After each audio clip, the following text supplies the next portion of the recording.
மகாராஷ்டிராவில் தான் தோல்வியை தழுவியதால் தற்கொலை செய்து கொண்ட பாஜக தொண்டர்களின் குடும்பங்களுக்கு ஆறுதல் கூறிய பாஜக வேட்பாளர் கதறி அழுதார். மகாராஷ்டிர மாநிலம் பீட் நாடாளுமன்ற தொகுதியில் போட்டியிட்ட முன்னாள் மத்திய அமைச்சர் கோபிநாத் முண்டே மகள் பங்கஜா முண்டே தோல்வியை தழுவினார்.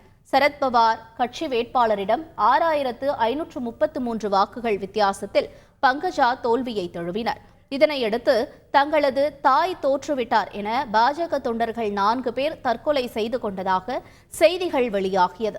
இதுபோன்ற செயலில் ஈடுபட வேண்டாம் என தொண்டர்களை கேட்டுக்கொண்ட பங்கஜா முண்டே தற்கொலை செய்து கொண்டவர்கள் வீடுகளுக்கு சென்று ஆறுதல் கூறினர்.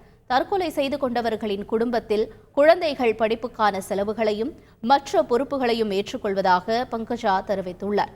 தற்கொலை செய்வது தனக்கு வேதனையை மட்டுமே வழங்கும் என அறிவுறுத்தியிருக்கும் பங்கஜா தொண்டர் ஒருவரின் வீட்டிற்கு சென்றபோது குடும்பத்தார் சொன்ன துயர கதையை கேட்டு கண்ணீர் விட்டு கதறி அழுதார்.